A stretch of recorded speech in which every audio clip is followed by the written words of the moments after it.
ඔය මහා මොලකාර බුද්ධිමතුන් කියලා හිතන් ඉන්න ලියන්නේ මචං මේකේ වැඩක් තියෙන හින්දානේ.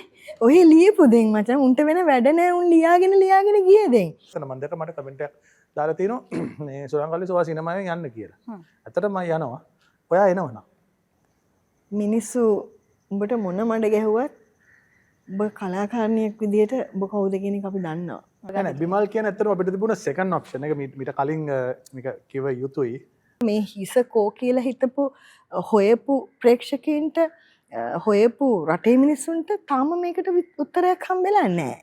එතකොට ඕකට කතන්දර 100කට වැඩිය හැදුනා. පද හැදුනා, කවි හැදුනා, ෆොටෝ හැදුනා. එතකොට වෙඩින් ඒ දවස්වල බැඳපු අයගේ අතට මනමාලයේ අතට බෑග් එක දුන්නා. මේ කතා කරන මොහොතේ වෙන හැම සිද්ධියක් කෙනෙහිම මේ රටේ මිනිස්සෙක් විදිහට මම හරි සංවේදී කෙනෙක්.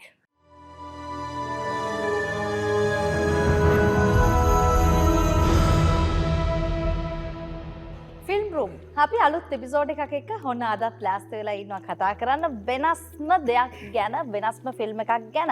ඉතින් ෆිල්ම් එක ගැන කතා කරනවා නම් හැමෝම දන්නවා මේ දවස්වල හැම කෙනෙක් වගේම බලන්න ලොකු උත්සාහයක් දරන හැමෝම වගේ හොයන ෆිල්ම් එකක් තමයි රූම් නම්බර් 106 කියලා කියන්නේ. ඉතින් අපි හිතුවා මොකද්ද මේ රූම් නම්බර් 106 කියන්නේ? මෙන්න මේක හොයාගෙන ගිහිල්ලා මෙහි අධ්‍යක්ෂකවරයා සහ මෙහි තවත් ප්‍රධාන චරිතයක් ඉන්නවා. මේවත් සම්බන්ධ කරගෙන අද කතා කරන්න ලෑස්ති වෙලා ඉන්නේ මේ ෆිල්ම් රූම් හරහා. ඉතින් අද අපේ කතා බහට එකතු වෙලා ඉන්නවා දැන් මේ ෆිල්ම් එකේ නැත්නම් අපි කියන මේ ලංකාවේ බොහෝ දෙනා අතර කතා වෙච්ච තවමත් මිනිස්සුන්ට අභිරහසක් තියෙන ප්‍රශ්නාර්ථයක් ඉතුරු කරපු මර්ඩර් කේස් එකක් තමයි වේල්ල වීදියේ ඔබට මතක ඇති දාලා ගියපු අර බෑග් එක. ඒ බෑග් එකේ පිටිපස්සේ තිබ්බ කතා බහ ලංකාවම මවිත කරා. ලංකාවටම ලොකු ප්‍රශ්නයක් ගෙනාවා. මොකද්ද මේකට උනේ?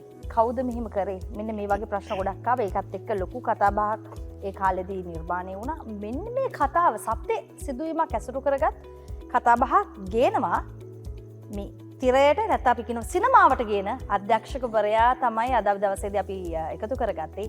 ඒ සුරංගද අල්විස් මහත්මයා බොහොම ආදරෙන් ගෞරවයෙන් අපි වැඩසටහනට පිළිගන්නවා. අයිබෝන් සුබ දවසක්. අයිබෝන් සුබ දවසක්. ඉන අනතුරුව එකතු කරගන්න සූදානම් වෙලා ඉන්නේ බොහොම දැවැන්ත චරිතයක් සිනමාවට පුංචි තිරයට හැමදාමත් වගේ තමන්ගේ රංගනයෙන් උපරිම දායකත්වය ලබා දෙන හැම චරිතයකටම ලැබෙන්නේ මොන චරිතයද? ඒකට උපරිම දායකත්වය ලබා දෙනවා. කරන්නේ මොන වැඩක්ද? ඒක හරියටම 100%ක් ඊටත් වඩා වැඩියෙන් කරන කෙනෙක්. ඉතින් මෑත කාලේදී සිනමාවෙන් පුංචි ඈත්වීමක් තිබුණා. හැබැයි ඒක පරයා ඔන්න චිත්‍රපට දෙකක්ම මේ වෙනකොට සිනමාවේ තියෙනවා. මේ අපේ ප්‍රවීණ රංගන ශිල්පී දමිතා බෙරත් මහත්මිය බොහොම ආදරෙන් ගෞරවයෙන් එකතු කරගන්න ආයිබුවන්. thank you ආයිබුවන් නංගි. හරි දෙන්නම එකතු වීම ඇත්තටම කොත් ලොකු ගෞරවයක් අපිට. අපි කතා කරමු. අපිට කතා කරන්න තියෙන රූම් නම්බර් 106 ගැන. මම මුලින්ම අහන්නම් අධ්‍යක්ෂකවරයාගෙන්. ඒක හොඳයිනේ. කොහොමද මේ දවස්වල ෆිල්ම් එක ගැන මොකද හිතෙන්නේ? විශේෂයෙන්ම මේක ටිකක් අර අයියා කරලා තියෙන ඊට කලින් කරපු ෆිල්ම්ස් එක්ක බලනකොට වෙනස්ම ශානරයක් වෙනස්ම විදිය චිත්‍රපටයක්. කොහොමද ප්‍රතිචාර? ප්‍රතිචාර දැන් මේ අද දවස වෙනකොට දින ඇත්තරම අපේ 11යි තිරගත වෙලා. එතකොට මේ 11 ඇතුලේ චිත්‍රපට අතර මේලා මගේ චිත්‍රපට දෙකක් තිරගත වෙනවා. ඒ දෙකම සතියන්තය සිනමා ශාලා පිරිතිරි යනවා හවුස්ෆුල් වෙනවා. ඒක තමයි මේක මේ පැත්තේ රූම් නම්බර් 106. ඒක තමයි මේක රූම් සමහර සිනමා ශාලාවල ඒ දෙක විතරයි තියෙන්නේ. මේ එතකොට ඒ ගැන ඉතින් පොඩි අහිංසක ආඩම්බරයක් තියෙනවා. මොකද මේ තැනට එන්න ලොකු පරිශ්‍රයක් දරුවා සහ අපි අපේ ජීවිතේ අපිට ගොඩාක් දේවල් එනකොට ඒ මාර්ගය තුල අපිට එනවා ලොකු කෙනෙහිලික. ඒවාට මූණ දෙමින් තමයි ආවේ. එක්තරා අවස්ථාවක මට මතකයි මං සිනමාව අතාරිනවා. 2016 මං සිනමාව අතාරිනවා. අතැල්ලා අය නැවත කරන්නෙම නැහැ කියන තැනට ඉන්නකොට තමයි නැවත වරක් ගේම් හරහා මම ආපහු වෙන ටර්න් එකක් ගන්නෙ. I think එහෙමම ඇවිල්ලා දැන් මේ අද තියෙන තත්ත්වය ගැන ඇත්තටම සතුටුයි. අනිවාර්යෙන්ම ඒක මතක් කරන්න ඕනේ. අර ඒ හිනාව දැක්කම නේ යකේ අපිට තේරෙන කොච්චර සතුටක්ද මේ දවස්වල දැනෙන්නේ කියලා. මොකද ෆිල්ම් දෙකක් මේක ඇත්තටම ඓතිහාසික සහ මම හිතනවා ඩිරෙක්ටර් කෙනෙකුට ලබන්න පුළුවන් ලොකුම සම්මානය තමයි මේක. එකම ෆිල්ම් හෝල් එකේ තමන්ගේම චිත්‍රපටි දෙකක් තිරගත වෙනවා කියලා කියන්නේ ඒක ලොකු සම්මානයක් ඇත්තටම. මතක් කරන්න දැන් ගත්තොත් එහෙම අපි චිත්‍රපටි ගණනාවක් ගත්තොත් My Name is Bandu, The Game, Kidnap, එතකොට හොරා පොලිස්, රජහොරු, ඒක තමයි මේක. එතකොට 7 වෙනි සිනමාවට ගෙනාපු 7 වෙනි චිත්‍රපටිය තමයි Room Number 106 කියලා කියන්නේ. ඒක කොහොමද තිබුදේ? අයියත් කොහොමම ඉන්න අක්කගේ පැත්තට එන්න. අක්කේ මොකද හිතෙන්නේ? මේ නිවුස් එක දැක්කපු දවසේ අක්කා කොහොම සංවේදී වෙන්නේ නැද්ද? එතකොට මේකේ ඇත්ත කතාව කොයි වගේද කියන එක සමහරවිට අක්කා ඕන තරම් බලලා තියෙන්නේ නැති. හැබැයි කවදාවත් හිතන්නේ නැතද මේ නිවුස් එක බැලුවට පස්සේ මේ නිවුස් එක කවදාවත් චිත්‍රපටයකට ගෙනාවොත් මට කතා කරයි කියලා මේ වගේ චරිතයක් වෙනුවෙන්. එහෙම හිතලා තිබුණාද? මහර්ගා වගේ ප්‍රශ්නයට මම උත්තර දෙන්න ඉස්සෙල්ලා මම සුගේ කතාවට චුට්ටි එකතුවක් කරන්නම්. මේ සුරංගේ යාළුවා නිසා නෙමෙයි. මොකද එයාත් මට එහෙම තමයි කියන්නේ. මාත්‍යාට එහෙම තමයි කියන්නේ. යාළුවා නිසා නෙමෙයි. මේ මට තියෙන මාර ආඩම්බරයක්. මගේ ඇත්තටම යාළුවෙක් පොඩි කාලේ ඉඳන්ම. ඉතින් ඒ නිසා අධ්‍යක්ෂකවරයෙක්ට මේක මහා ඇත්තටම ලොකු අභියෝගයක්. ශානර දෙකක චිත්‍රපට දෙකක් සහ ඒ ශානර දෙකටම ආදරය කරන විවිධ රසවිඳින ප්‍රේක්ෂකාගාරයට ඔන්න ශානර දෙකක චිත්‍රපට දෙකකට සෙනග එහෙම ඇදෙනවා කියන එකම ලොකු ජයග්‍රහණයක්. ඉතින් ඒක දිනපු කෙනෙක් මේ. මං කියන්නේ ඒකට කෙනෙහිලිකම් කරන එක මේ වෙලාවේ ෆිල්ම් එක දුවනවා කියද්දි මහා දැවැන්ත බුද්ධිමතුන් බොහෝ කෙනෙහිලිකම් කරගෙන යනවා මේ වෙලාවේ. හැබැයි මොකක් කරත් මේක දුවනවා. මේක නවත්තන්න බෑ. ඒක තමයි මට සුරංගට කියන්න තියෙන්නේ. මොකද ඒ ඔක්කොම ජීවිතේ ඊට වැඩි දේවල් සූ විඳලා තියෙනවා සහ ඒවා ජයගෙන තියෙනවා. ඉතින් මේකත් සූ ඔය මහා මොලකාර බුද්ධිමතුන් කියලා හිතන් ඉන්න ලියන්නේ මචං මේකේ වැඩක් තියෙන හින්දානේ. ඔය ලියපු දෙන් මචං උන්ට වෙන වැඩ නැහැ. උන් ලියාගෙන ගියේ දෙන්. ඉතින් අපි මචං වැඩක් කරලා තිනවා වැඩේට සෙනගෙනවා නම් එතනින් එහාට හොඳ ලියනේව කොච්චර දිනවද? අපි ඒ ටික අරගෙන සතුටින් ගමනක් යමු. මහර්ගා නංගිගේ ප්‍රශ්නෙට උත්තරේ මේ සිද්ධිය විතරක් නෙමෙයි. මේ කතා කරන මොහොතේ වෙන හැම සිද්ධියක් කෙනෙහිම මේ රටේ මිනිස්සෙක් විදිහට මම හරි සංවේදී කෙනෙක්. මේ ජීවිතයක් කියන එකට ලොකු වටිනාකමක් තියෙනවානේ. ඒක මගේද, සතෙක්ගේද, කුරුල්ලෙක්ගේද, කූඹියෙක්ගේද කියලා නෙමෙයි. සුබාදහමෙන් මේ හැම හුස්මකටම වටිනාකමක් දීලා තියෙනවා. එතකොට මේ වගේ කතන්දර එළියට එනකොට දැන් අපි යුගයේ සෝෂල් මීඩියා තිබුණ නැහැනේ. හැබැයි ලෝකේ සෝෂල් මීඩියා එක්ක දැවැන්ත රැල්ලක් හැදිලා අද වෙනකොට මාකටිං කියන මේ බ්‍රෑන්ඩිං කියන එක ඇතුලේ සෝෂල් මීඩියා තමයි උඩින්ම ඉන්නේ. එතකොට මේවත් එක්ක අපිට මේ හැම ට්‍රේඩ් එකකම ඒකත් එක්ක අපිට යන්න වෙලා තියෙනවා. මේක හරි. හැබැයි මේ වගේ ඉන්සිඩන්ට්ස් වලදී සෝෂල් මීඩියා පාවිච්චි කරන්නේ ඇත්තටම ඒ මිනිස්සුන් ගැන ඇත්ත කතා කරන්නද කියන ප්‍රශ්නේදී හරි දුක හිතෙනවා. මේ ඉන්සිඩන්ට් එක එහෙම ලොකු කම්පනයක් ඇති කරපු ඉන්සිඩන්ට් එකක්. නංගි ඇහුවා වගේම අදටත් විසඳිලා නැති ප්‍රශ්නයක්. ඒ ජීවත් වෙලා ඉන්න ඒ නැති වෙච්ච කාන්තාවගේ පවුලයටත් ඒ මේ ක්‍රියාවට සම්බන්ධ වෙච්ච ඒ පොලිසි නිලධාරියාගේ පවුලයටත් මේක නොවිසඳුණු කතාවක් තාම. විසඳුමක් හම්බෙලා නෑ මේකට. මේ ගැන විසඳුමක් ලැබේ කියලා බලන් ඉන්න බොහොම ආందోලනාත්මකව මේ හිස කෝ කියලා හිතපු හොයපු ප්‍රේක්ෂකයන්ට හොයපු රටේ මිනිස්සුන්ට තාම මේකට උත්තරයක් හම්බෙලා නෑ. එතකොට එහෙම කතාවක මට මේ ජීවත් වෙලා හුස්ම ගන්න වෙන චරිතය බවට පත් වෙන්නට පුළුවන් වෙයි කියලා මම කවදාවත් හිතුවේ නෑ. මම කිව්වේ සූ මට කතා කරනකොට දමිතා මම මෙහෙම වැඩක් කරනවා කියද්දිම මම හැබැයි කොහොමද එහෙම කරන්නේ මේක ප්‍රශ්නයක් වෙයිද කියලා. මොකද ඇත්තටම මේක දැන් බේස් වෙන්නේ මේ සත්‍ය කතාවක් පාදක කරගෙනනේ. ඒකට සූ මට එක ඇෂුවරන්ස් එකක් දුන්නා. දමිතා මේ නැතිවෙච්ච චරිතවලටවත් මේ ජීවත් වෙලා ඉන්න චරිතවලටවත් මගේ නිර්මාණය හරහා කොහෙවත් අසාධාරණයක් වෙන්නේ නෑ. දැන් නිකන් හිතන්න මහර්ගා මේක අනිත් පැත්තට කැරකුණා නම් ඔය ජීවත් වෙලා ඉන්න චරිත පිටිපස්සේ ආයෙ ඔය සෝෂල් මීඩියා ටික දුවන්න පටන් ගන්න නැද්ද? හැබැයි මේ ෆිල්ම් එකේ කවුරුත් හිතන්නේ නැති පැත්තකට මේක ගේන නිසාම ඒ ෆිල්ම් එක හරහා මිනිස්සු ඇදෙන්න ගත්තේ ෆිල්ම් එකට මිසක් මිනිස්සු හොයන්න ගත්ත ඉන්ටර්නෙට් එක through පරණ වෙච්ච කතන්දරේ. හැබැයි මිනිස්සු හොයන්න ගියේ නෑ මේ පවුලේ අය මොකද කරන්න කියලා. මිනිස්සු හොයන්න ගියේ නෑ අර මැරිච්ච කාන්තාවගේ පවුලේ අය දැන් මොකද කරන්න කියලා. මොකද එතනට තල්ලු කරේ නෑ සූ චිත්‍රපටය හරහා. ඒක සුනිත් මාලිංගගේ දක්ෂතාවය, ඒක අධ්‍යක්ෂකවරයා විදිහට මගේ යාළුවාගේ දක්ෂතාවය, ඒ වගේම ප්‍රවීන්ගේ හැ, මේ ඔක්කොම එකතු වෙලා මේ රංගන ශිල්පීන්, මේ තාක්ෂණික ශිල්පීන්, මේ හැමෝම නිකන් එක පොකුරට එකතු වෙලා මේ බැඩේ වෙනුවෙන් දීපු ට්‍රීට්මන්ට් එක. ඒ නිසා මං හිතනවා සුරංග දැකපු ඒ සත්‍ය කතාව ඇසුරෙන් දැකපු ෆැන්ටසි එක. ෆිල්ම් කියන්නේ ෆැන්ටසි. මේක හරිම සිනමැටික්. මන් දන්නේ මේක බලපු හැමෝම මේක විඳින හැමෝම කියයි. මම පළවෙනි දවසේ බලනකොට මේ මීඩියා රිලිස් එකේදී මං එක දැක්කේ නැහැ. මොකද මට මම ඇත්තටම හරියට ෆීල් වෙලා මම එළියට එනකොටත් මම ආවේ ලොකු කම්පනයක් එක්ක ආපහු මම සුරත් කසු මට ආපහු නිකන් මට ලොකු නිකන් ඔළුව ෂොක් එකක් වගේ.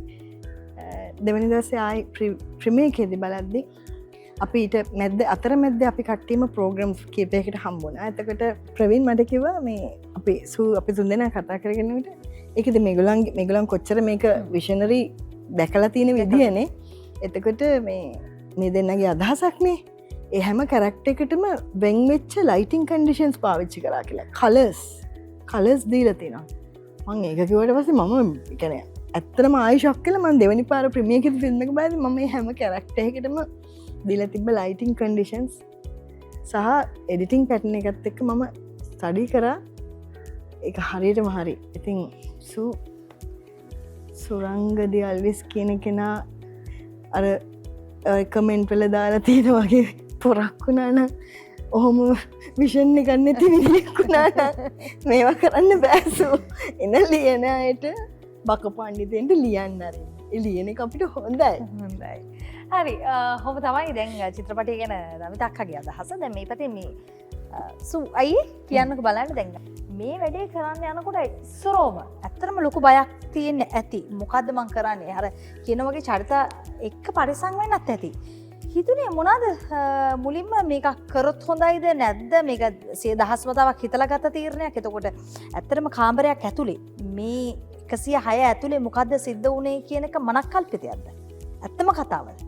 මොකද මේ ෆිල්ම් එක දැන් අපි හැමෝම මේ ඕනම ෆිල්ම් එකක් බලන්න යනකොට අපි කියන්නේ මෙන්න මේක තමයි පටන් ගන්න අවසානයේ නම් බලන්න ඕන කතාව. අපි මේකේ මුලයි යකයි දෙකම දන්නවා.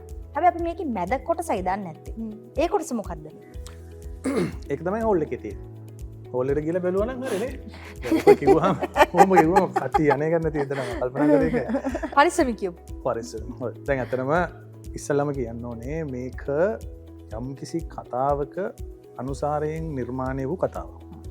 මේකට අපි නෙමේ මම නෙමෙයි එවාකට අපේ සෝෂල් මීඩියා ඒකට අර්ථකතන දුන්නෝක ඩයලොග් එකක් තියෙනවා. මිනිස්සුන්ට ඕන කතාව කියාගෙන ඉවරයි කියලා ඒක ඩයලොග් එකක් තියෙනවා. එතකොට ඕකට කතන්දර 100කට වැඩි හැදුණා. පද හැදුනා, කවි හැදුනා, ෆොටෝ හැදුනා.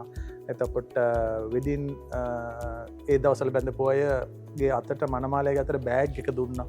ඒ වගේ ඉතා නින්දිත ක්‍රමවේදයක් මේ සෝෂල් මීඩියා අනුගමනය කරා. සෝෂල් මීඩියාකට පුළුවන් නම් මිනිහෙක් මරන්න, මිනිහෙක්ගේ ජීවිතය විනාශ කරන්න පුළුවන්, කෙලින්ම පිස්සෙක් කරන්න පුළුවන්. නොමරා මරන්න පුළුවන්. අපිටත් ඒ දේ කරන්න හදනවා. හැබැයි තේරුම් නැහැ මාව ටිකක් එහෙම කරන්න අමාරුයි. මම ඔය අනිත් අය වගේ නෙමේ ප්‍රශ්න ගන්නේ මම වෙන විදියට. මේ චිත්‍රපටියත් මම ගත්තේ වෙන විදියට. අපිට ඕන කරලා තිබ්බේ අපි ප්‍රේක්ෂකයට අපි හැමදාම අපි මැචුව වෙනකොට අපේ වයස මුහුණා යනකොට අපිට හැමදාම සීනි බෝලට කරන්න බෑනේ. අපි හොඳ දෙයක් කරන්න. හැබැයි මතක තියාගන්න මේ රට ඇතුලේ එහෙම තැනකට එන්න කවුරුත් දෙන්නේ නැහැ. මං හිතන්නේ තමන්ගේ අම්මා තාත්තා ඇරෙන්න හොඳ බිරිඳක් හිටියොත් බිරිඳ ඇරෙන්න හොඳ සහෝදරයෙක් හිටියොත් හොඳ සහෝදරයෙක් කරන්න හොඳ යාළුවෙක් ඇරෙන්න හොඳ මං හිතන්නේ කවුරුත් එහෙම කැමතියි කියලා. එතකොට අපිට එනවා ලොකු රිස්කයක් මේ වගේ වැඩක් කරනකොට අපිට කොයි විදියට පහර ගහයිද කියලා. මම හොඳටම දන්නවා මේ වෙලාවේ මේ වගේ චිත්‍රපටයකට පහර ගන්න ළඟම හිටපුවා. කවුරුත් නෙමෙයි. අර දමිත හොඳ කතාවක් කිව්වා. මේ අවුරුදු ගාන ඇතුළත අපි හිතමු මේ කතාව ඒගොල්ලන්ගේ කියලා. ඔව්. ඒගොල්ලෝ ඩබල් ටිකයි මොනවද කියලාත් එක වේලක් බැලුවා නම් මං එයාට හිස නම ආචාර කරනවා. එහෙම නැතුව මේ ෆෝන් එක අරගෙන මේ සිංහල අකුරු ටික ගහලා බුද්ධුවන් මේ කිගොල්ලෝ ගැන නම් වැඩක් නැහැ. ඒ කියන්නේ මම ඒකලවන්ට කියන්නේ ඇත්තටම මේ කියන්නේ උගත් මිනිස්සු දෙවර්ගයක් ඉන්නවනේ. උගත් මෝඩයෝ ඉන්නවා, මෝඩයෝ ඉන්නවා. ඒ මෝඩයන්ට මට කියන්න දෙයක් නැහැ. හැබැයි අපි සිනමාව මේ රට ඇතුලේ සිනමාව මොන හරි දෙයක් කරන්න. මොකද අපි ඊළඟට ජ්‍යෙෂ්ඨයන් බවට පත් වෙනවනේ. ඒ කියන්නේ මේ වෙලාවේ ඉන්න ජ්‍යෙෂ්ඨයන් බවට පත් වෙනවා. මම දැක්ක මට කමෙන්ට් එකක් දාලා තිනවා මේ සුරංගලේ සෝවා සිනමාවෙන් යන්න කියලා. ඇත්තටම මම යනවා. ඔයා එනවනම් කීප එක නෑ එන්නකො. මට යන්න නැත්නම් ඉස්සනක් තියනවා නේද? එතකොට මේ වගේ රිස්ක් එකක් ගන්න එකටම ඇත්තම අපිට සපෝට් කරන්න එපා. එහෙම සපෝට් කරන්නේ නැහැ කවුරු. මේ වෙලාවේ චිත්‍රපටය බලපු සියලු ආදරණීය ප්‍රේක්ෂකයන්ට මම ඩබල් සැලුට්. හේතුව ඒගොල්ලෝ තමයි චිත්‍රපටය අරන් යන්නේ. ඒගොල්ලෝ අරන් යන්නේ වෙන කවුරුත් නෙමෙයි. නැගේ මේ චිත්‍රපටයේ කිසිම රූපවාහිනී නාලිකාවක මාධ්‍ය අනුග්‍රහයක් නැහැ. කිසිම ඩිජිටල් වෝල් එකක් නැහැ පාරේ.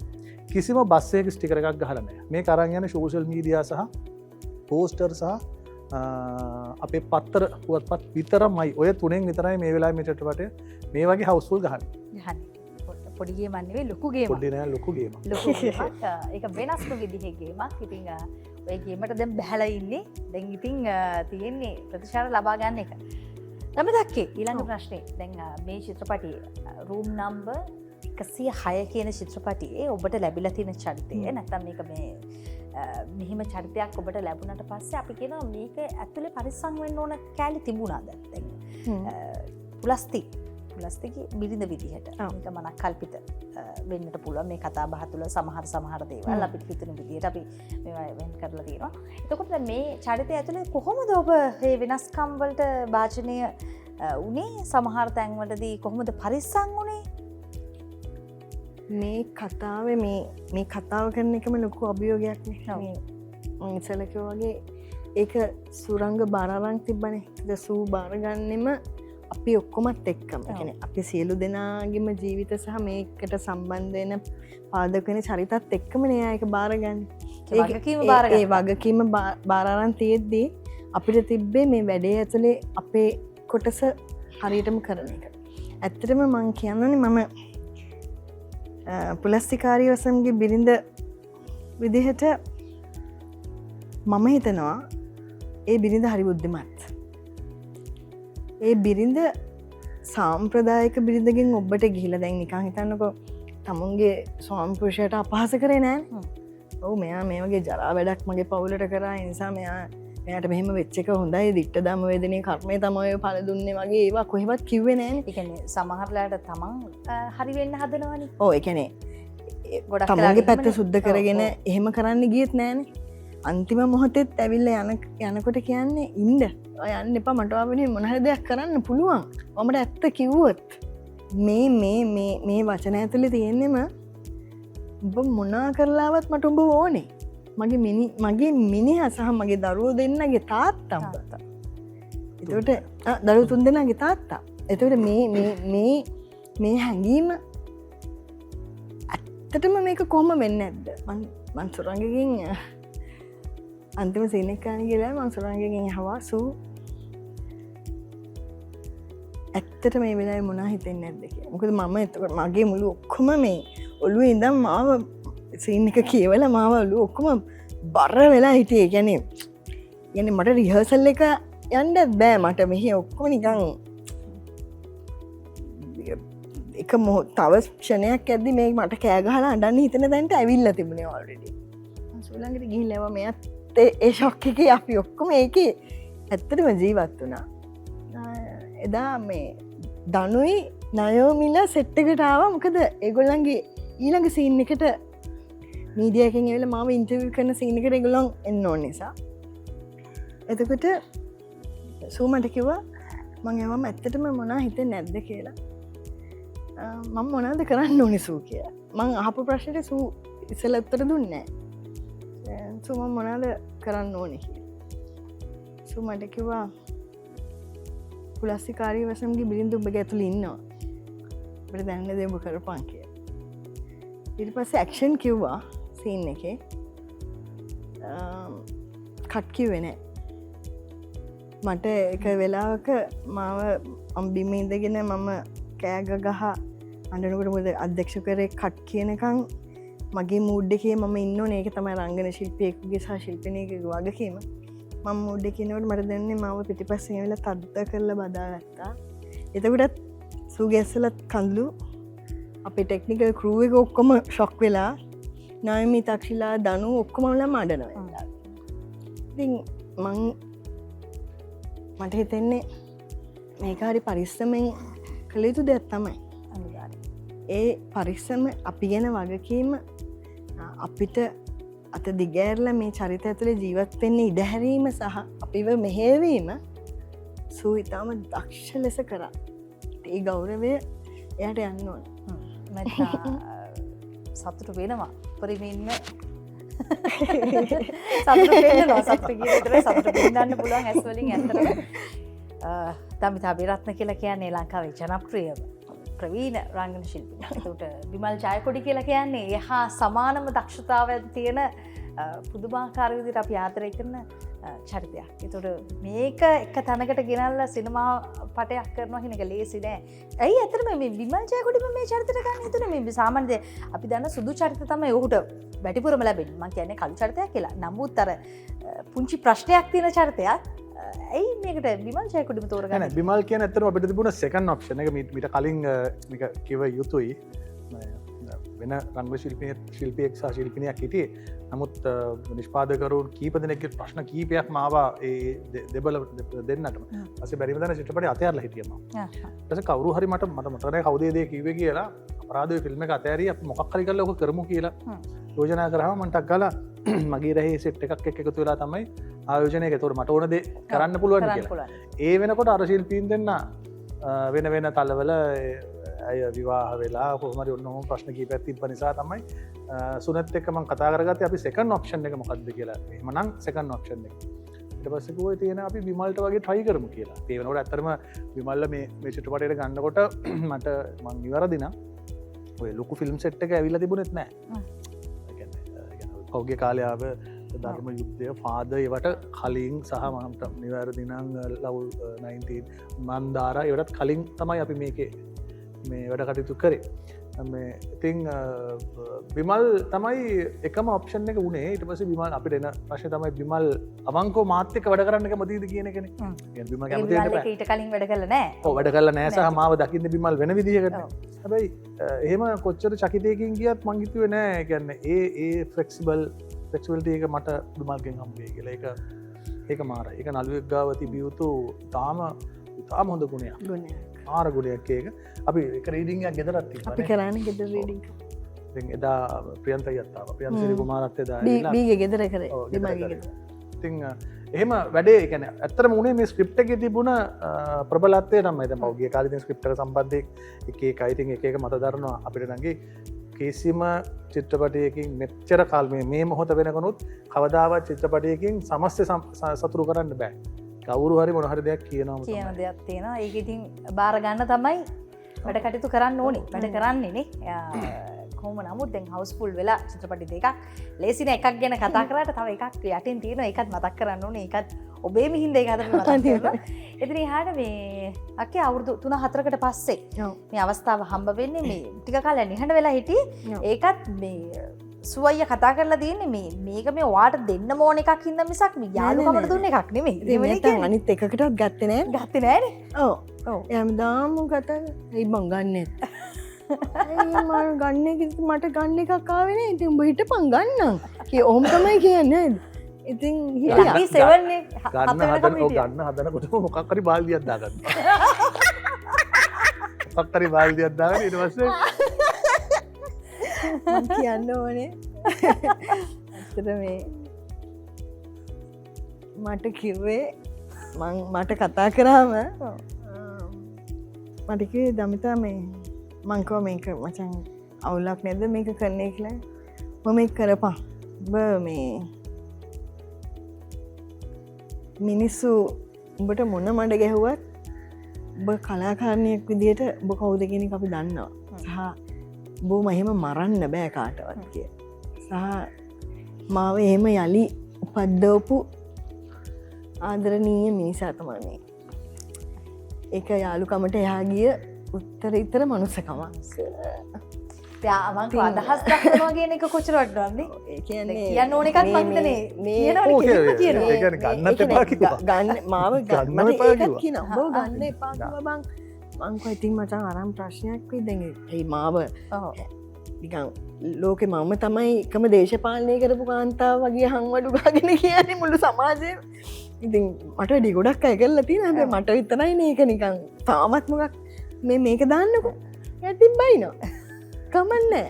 දැන් මන් දන්න මට බයිනේ මම පොරක් නිසානේ කියලා ඉඳලා දැන් මම අවතක් කරන හැබැයි මෙයා මට කිව්වා බෝ ගන්නත් එපා කිව්වා බා. ඒතරත් මම ඉතින් ප්‍රශ්නයක් වෙයිද දන්නේ නැහැ බං ඊට නෑ මගේ වැඩේ මට ඔබ ඕනේ මං ගන්නවා. ඒ කවුරු ඒ කියලා තමයි කිව්වේ. මේ තව එකක් මේ හොඳට මතක තියාගන්න යාළුවා නිසා නෙමෙයි ගන්න. මේ ඔබ මේ කැරක්ටර් එකේ මට පේනම උඹව. ඒ නිසායි මම ගන්නෙ. නැත්නම් මේ යාළුවා හින්දා නෙමෙයි ගන්නෙ. කියන්න ඕනේ ඔක්කොම කතා ටික කියලා ගත්තා. කියලා මට මොකක් හරි ගියා මගේ නෑ නෑ තව හිටපන් පොඩ්ඩක් මට තාම ඉවර නෑ. අද ඉවර වෙන්නේ නැහැ. හරිද? ඊට පස්සේ කිව්වා මේ ආපහු මිනිස්සු ඔබට ආදරය කරන්න ගන්නවා මේක හරහා. මට ඒක දැකලා සතුට වෙන්න ඕනේ ඔබගේ යාළුවෙක් විදිහට. Thank you. නෑ අර ඔව් මේකනේ මොකද්ද මේ අම්මතක වුණානේ.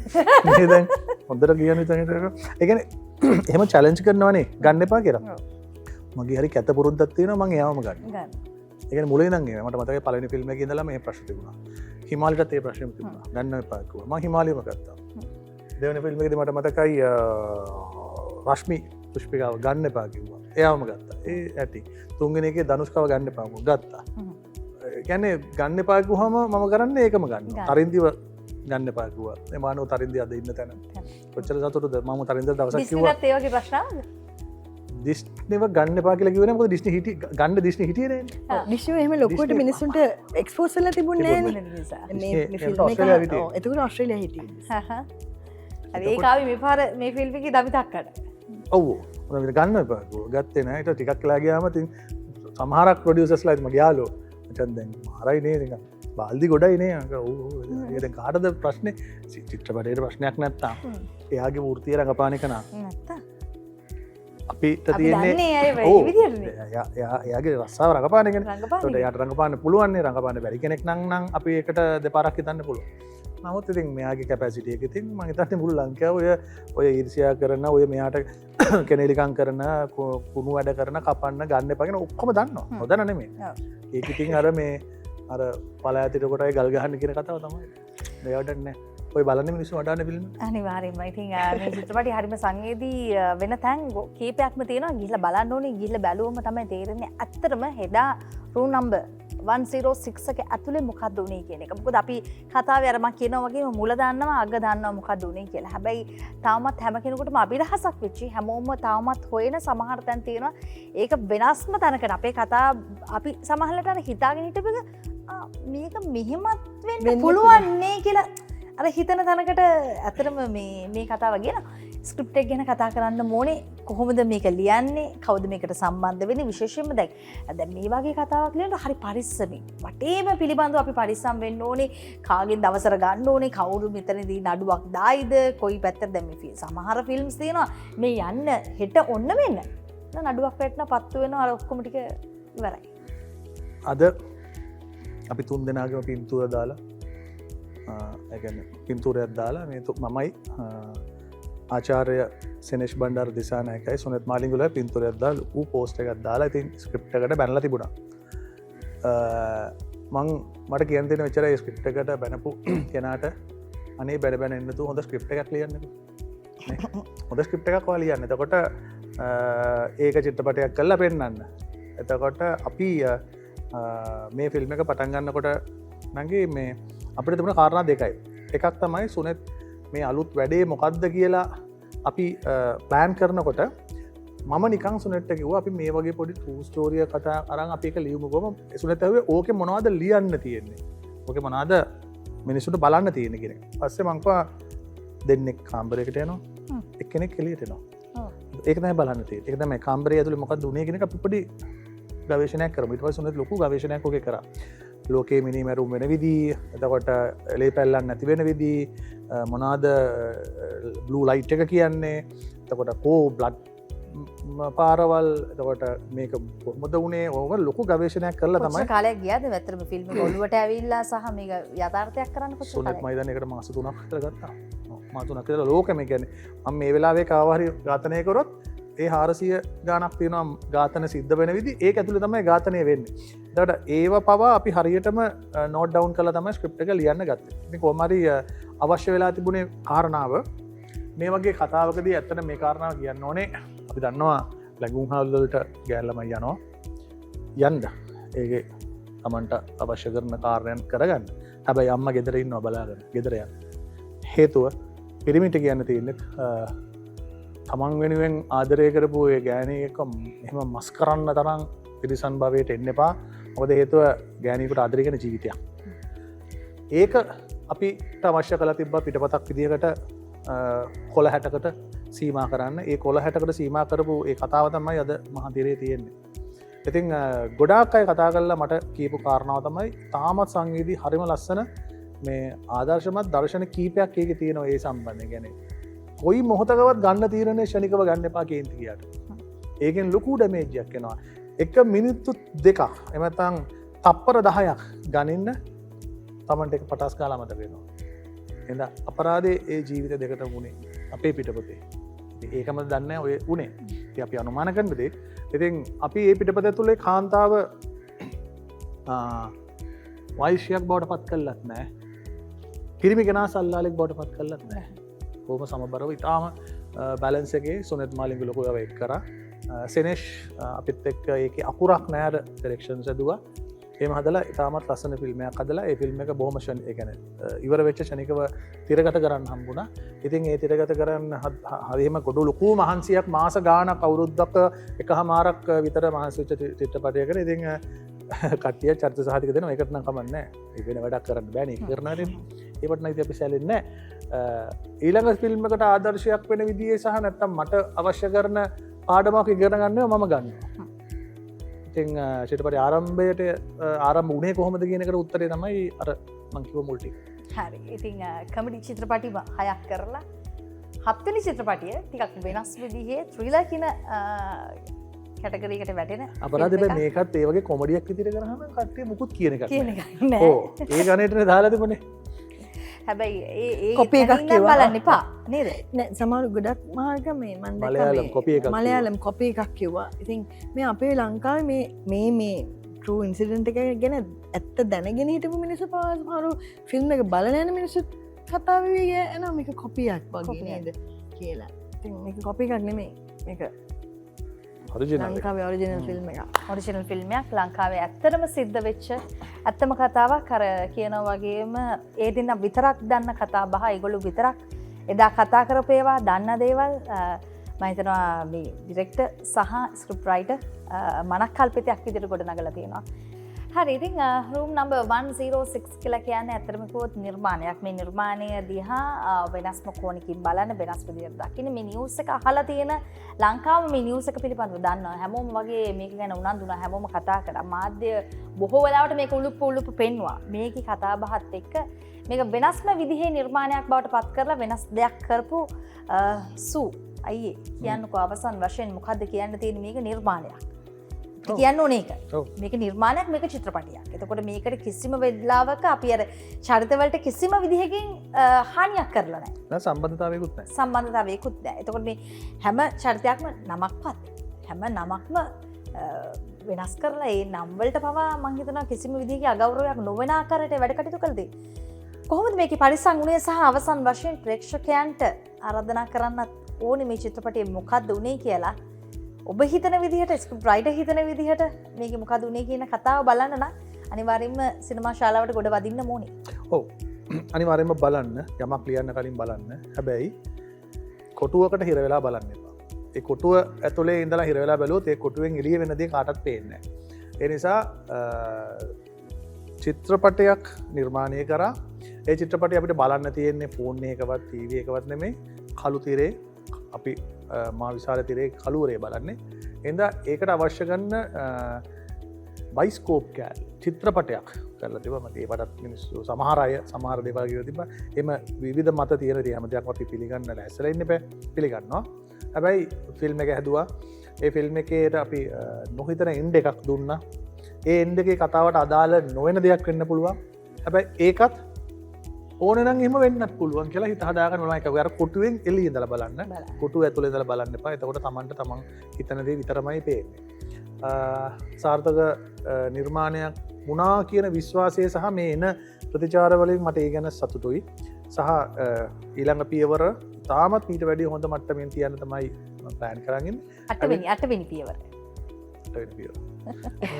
අටවෙනි පියවර ඊට හොඳින්ම තියන්න තමයි ප්ලෑන් කරගන්න සහ ප්‍රේක්ෂකයන්ට බොරුවක් කරන්න ඇතන් අපි අර සිනමාවට එන්න හදන කාලේ අපි කොයින් හරි කතාවක් ඔයාගනේ කතාව ගොතලා අපි මුත්සාහ දරනවන එමනතු අපිට වත්තිය තිර සිනමාව දුන්න මෙම දෝතින් දුන්නෑ අපි අමාරුවෙන් ආවේ අපි වුණත් එතකොට අපි එනයටත් අපි ඒ පාත්තක හදලා දෙන්න ඕනේ හරියට ඉතින් මේ වගේ ෆිල්ම් එකක් කරන්න පෙළඹෙන්නෙම මම ඒ අර හිටපු ඒ කැටගරියකින් ගැලවිලා මම එනවා සිනමා අධ්‍යක්ෂණ සංසදයට ඒකදී මට බොහොම උගත් බුද්ධිමත් ජ්‍යෙෂ්ඨ අධ්‍යක්ෂණ අසුරු කරන්න හම්බෙනවා. එතකොට මට ඒ එවුන්ගේ ආభాෂය බෝ වෙනවා. හැබැයි එතකොට ඒ බෝ වෙන එකට මම හරි ආදරය කරන ආශ හිතෙනවා. හරි අපි මෙහෙම වෙන්න ඕනේ කියලා. ඉතින් කොහොම හරි ටර්නින් පොයින්ට් එකක් ගත්තා. හරියට මේක 360ක ටර්නින් පොයින්ට් එකක්. ඒ ටර්නින් පොයින්ට් එක හරහා ඊළඟ ෆිල්ම් එකක් සාර්ථක කරගන්න මේ ෆිල්ම් එක බලලා අදහස් කියන්න බයින් එකත් කමක් නැහැ. අදහස් තමයි වැදගත්. ඔව් අදහස් වැදගත්. ඒ කියන්නේ මම කියන්නේ මේ අපි රැල්ලට වයින්න නෙමෙයි. ඔව් රැල්ලට වයින්න නෙමෙයි. ඇත්තම අදහස කියන්නේ. එහෙම ඒ කියන්නේ තමන්ගේ හිතේ තියෙන කුහකත් වෙලා අච්චුවට දාලා මේ ෆෝන් මේ එකේ නිර්මාණය ගැන එයාට කියන්න නේද? අපි දැන් ඒක දැන් මගේ පරණේවත් එක්කද පරණේවත් එක්ක ගැට වගේ කියලා කිව්වර පරණේවත් එක්ක මැල්ලා බැලනවා සමහරක් අය දානවා ඊට සුරංගල්ලිස්නේ බලන්න යන්න ඕනේ නැහැ වගේ. ඒකද එච්චරට කුහකයි. ඉතින් ඒක මාරම කුහකත්වයක්. හොඳයි. එහෙම ඒ නිසානේ මේ රට මේ වගේ මාර තැනක තියෙන්නේ. ඒ නිසා මේ ඒ වගේ මිනිස් ප්‍රජාවක් ඉන්න නිසා. ඉතින් අර මම මේ කියන්නේ සුළුතරයක් ගැන. හැබැයි බහුතරයක් මේ ෆිල්ම් වලට මාර ආදරෙයි. හරි. දමිතක්කේ මං කියන්නම් නිකමට හරි සුවය මේකට තෝරගත්තේ නැත්තා වෙන්නේ ප්‍රේක්ෂකයෙක් විදිහට මේක ගැන අදහස් දක්වන්න මං දැන් අහන ප්‍රේක්ෂකයෙක් විදිහට මේ චිත්‍රපටයේ සිනමා ශාලාවට ගිහිල්ලා බලනකොට දැනුන ඇත්තම හැඟීම සහ කොහොමද මේ චිත්‍රපටයට ආරාධනා කරන්නේ විශේෂයෙන්ම මේක හැමෝම බලන්න ඕන කතාවක් හැමෝටම ආදර්ශයක් පාඩමක් දෙන කතාවක් මේක තරුණ වයසේ ඉන්න කෙනෙක්ද මහලු වයසේ ඉන්න කෙනෙක්ද මේ අපේ සමාජයේ දකින්න අපි කතා ආරාධනා කරන්නේ කොහොමද සහ මේකට තියෙන ආදරය මට කියන්න තියෙන්නේ අධ්‍යක්ෂකරයෙක් විදිහට ස්ක්‍රිප් රයිටර් කෙනෙක් විදිහට සුනෙත් මේක තුන්වෙනි හැක් විදිහට ප්‍රවීන් ටීම් එකක් විදිහට බිමල් මම ඩිෂ්නි ප්‍රියන්ත අයියා ශාම් අයියා කලන ධනංජය මේ ඔක්කොම සහ ටෙක්නිකල් ක්‍රූ එක ෆිල්ම් එකෙන් පිටිපස්සේ හිටපු ක්‍රූ එක මේ ඔක්කොම එකතු වෙලා මේ ලස්සන වැඩක් කරලා තියෙනවා එතකොට මේ පර්ස්පෙක්ටිව් එක මෙයාගේ මේකම වෙන කෙනෙක් කරනම් වෙනම පර්ස්පෙක්ටිව් එකකින් කතාවක් එළියට එන්න තිබුණානේ එතකොට මේකම මම කරානම් තවත් වෙනම එකක් එන්න තිබුණා ඒ නිසා මේ කතාව එදා ඇත්තටම සිදු වෙද්දී ඔබ සෝෂල් මීඩියා හරහා ඔබේ කතාවන් හදාගත්තනේ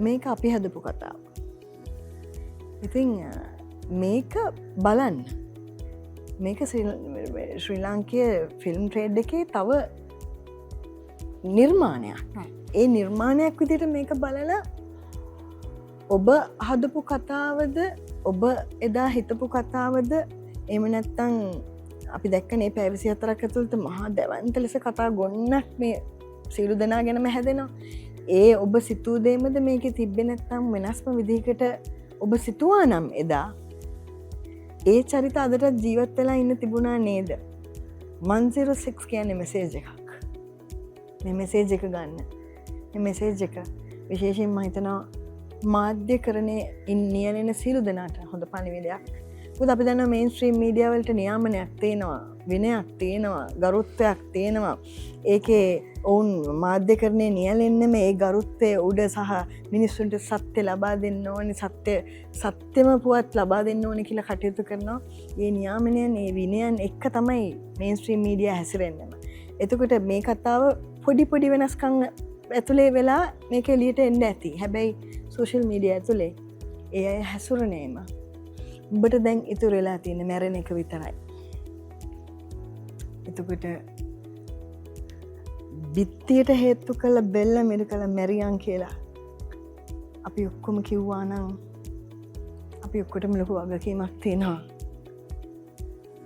ඒ ඔබේ කතාවද අපි හදපු කතාවද කියලා ඇවිල්ල බලන්න අනතකොට චූටි එක පොඩි එකතු කිරීම අපිතමකෝ හිතන්නක කොච්චර දුරට සෝෂල් මීඩිය ඇතුළේ අවභාවිතා එනවද කියලා අපිතම ඇක්සිඩෙන්ට් එකක් වුණා කියලා ඒ ඇක්සිඩෙන්ට් එකේ විනිහා පනාදිනකොට ඒක රෙකෝඩ් කරන් මෙහෙම අල්ලන් ඉන්නවා විනා අර මිනිහව බේරගන්න බේරගන්න උත්සාහ කරන්නේ නැහැ ඒ ලයිව් එක ගිහිල්ලා තමන්ගේ Facebook එකේ දානවා එක ඇරෙන්න එහෙම වෙන්නේ නැහැ ඒ නිසා ඒ වැඩේ නම් කරන්න එපා මං ඇත්තටම ඉල්ලන්නේ මේ වගේ දේවල් ලංකාවේ වෙන්න දෙන්න එපා සහ මේක ඒවැනි සිද්ධිවලට පූර්වාදර්ශ සපයන්න එපා අර මේක වෙච්ච ගමන් සූ කිව්වේ මේ බ්‍රයිඩ් තමුන් කසාද බඳින බ්‍රයිඩ්ව සූට් කේස් එකේ දාගෙන යන්න ගත්ත මේවා මහා පහත් ගණයේ පූර්වාදර්ශ මේවා දෙන්නෙම සෝෂල් මීඩියා හරහා ඉතින් ක්‍රියේටිව් කොමඩි මං කියන්නේ ඒක විහිළුවක් බවට පත් කරගත්ත සමාජය ඒක විහිළුවක් නෙමෙයි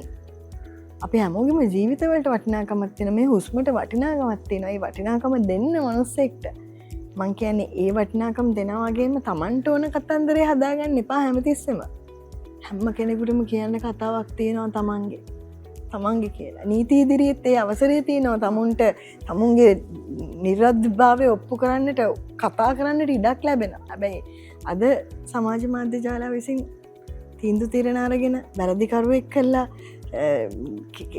නිකන් වරදක් නොකරපු මිනිස්සුන්ව වැරදිකරුව කරනවා සමහර වැරදි කරපු මිනිස්සුන් හොඳම කරනවා සුදු කරනවා මුකුත් කරන්න එපා ඇත්ත කියන මීඩියා කියන එකේ ඇත්ත කිව්වා නම් මං හිතනවා මේ ඒකට සමාජ මාධ්‍ය ජාලවලට නියාමනයක් හැදෙන්න ඕනේ කියන එකට හොඳම මෙසේජ් එකක් මේක. ඉතින් මං හිතනවා අපි මේ ඒක විවේචනය කරනවා නෙමෙයි හැබැයි අපිට අයිතියක් නැහැ මාධ්‍යකරණයේදී කිසි කෙනෙකුගේ ජීවිතයක් නැති කරන්න උදුර ගන්න. ඉතින් ඒක එදත් වුණා. දැන් මේ කතා කරන මොහොතෙත් වෙනවා. හෙටත් වෙනවා. ඒක වෙන්න දෙන්න එපා. ඔබට ලොකු වගකීමක් තියෙනවා ලියන හැම වචනයකටම වගේම. ඔබ දාන හැම ඔබ හදන හැම පෝස්ට් එකකටම ඔබට ලොකු වගකීමක් තියෙනවා. ඒක හරියට පාවිච්චි කරන්න. මොකද ඒක බලලා ඒවා හරහා තීන්දුව తీරන ගන්න අර සබුද්ධික මිනිස්සු ප්‍රමාණයට වැඩිය නූගත් ප්‍රමාණය වැඩි සමහර උගත් මිනිස්සු පවා අරවා බලලා තීන්දුව తీරන ගන්නවා ඒ නිසා එතනට මේක තල්ලු කරන්න එපා කියන අනිවාර්යයෙන් ඒක වටින පණිවිඩයක්. ඉතින් වටින කතා බහක් අද දවසේදී අපි මේ කතා බහ කරේ බිත්ති 4ක වෙච්ච කතා බහක්. ඒකට දුන්න නම තමයි room number 106. මේක කොයි වගේ කතාවක්ද? අපේ රටේ සත්‍ය කතාවක් ඇසුරෙන් නිර්මාණය කරගත්ත නමුත් මනක්කල්පිතයක් සමගින් හැමෝටම පණිවිඩයක් සමාජගත කරන්න උත්සාහ කරන්නේ නිවැරදිව දෙන්න උත්සාහ කරන්නේ පණිවිඩයක්. ප්‍රේමය, ආදරය, සෙනෙහස, ආරක්ෂාව මේ හැම කෙනෙක්ම ඉල්ලන හැම දෙයක් අතරෙත්ම ඔබ බොහොම සිහි බුද්ධියෙන් යුක්තව කටයුතු කරන්නට ඕනේ. මෙන්න මෙයයි දෙන පණිවිඩය. මේ මනක්කල්පිත කතාව ඇවිල්ලා බලන්න. මේකේ මුල අග දන්නවා වුණාට මේක ඇත්තම මැද කතාව කොහොමද කියලා දන්නේ නැහනේ. ඒක නිසා මැද කතාව මෙන්න මේ විදිහටද වෙන්න පුළුවන් වෙන්නේ. ඔබ හිතන විදිහටද වෙන්න පුළුවන් වෙන්නේ.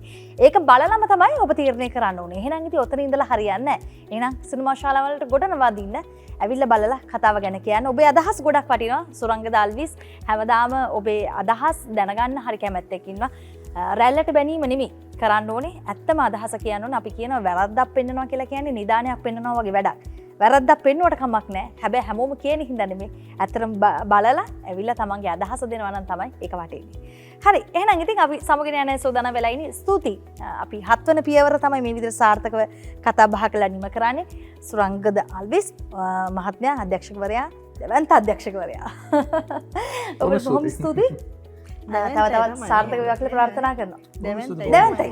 ශරීරවලුත් දෙවන්තයි, වැඩවලුත් දෙවන්තයි. බයි හිටියේ පුටුවත් කඩාගෙන ඒකට ස්තුතියි ඒකටත් ස්තුතියි ඉතින් බොහොම ස්තුතියි නැවත. අම්මෝ විහිළු කරේ. මේ ඇත්තටම thank you Derana film room Dev මහර්ගා නංගි වටත් දෙරන්ට thank you අපිට මේ මොකද නම මහර්ගා මාර්ග thank you ඉතින් ෆිල්ම් එක බලන්න ඒ වගේම අපිට මේ අවස්ථාව දුන්නට අපේ මේ සුගි නිර්මාණය ගැන කතා කරන්නට මං හිතනවා ලොකු ශක්තියක් නිර්මාණයක් වෙනුවෙන් දරණ නාලිකාව දුන්න ඒකට බොහොම ස්තුතියි. හරි බොහොම ස්තුතියි දමිතා අබිරත්න මහත්මිය. අපි නැවතත් සිනමාවේ දකින්න නුදුරේදීම කැමැත්තෙන් දක්වනවා. ඉතින් ඒකත් අපි මතක් කරමින් සමගිර යන්නේ සූදානම් වෙලා ඉන්නේ. ස්තුතිවන්ත වෙනවා ඔබ දෙපළටම. එහෙනම් ඉතින් ෆිල්ම් රූම් කියලා කියන්නේ ඔබේ කතාව තියෙන තැන, ඔබේ කතාව හොයන, කතා බහේ බොහෝ දෙනා හමු වෙන තැන. ඒ නිසා අනිවාර්යෙන් ඔබත් මේ සිනමා LK එක්ක එකතු වෙන්නට ඕනි, ගොඩ වදින්නට ඕනි. ඔබේ අදහස් තියෙනවා නම් ඒවත් කියාගෙන යන්න අපේ වැඩසටහන අනිවාර්යෙන් බලන්න. ඉතින් මේ හැමදේත් එක්කම අපි තවත් අලුත් දවසක අලුත් ෆිල්ම් එකක් ගැන කතා කරන්න ෆිල්ම් රූම් එක එකතු වෙන්න සූදානම්. ගිහින් එන්නම් ඔයගොල්ලෝ හැමෝටම සුබ සතියක්.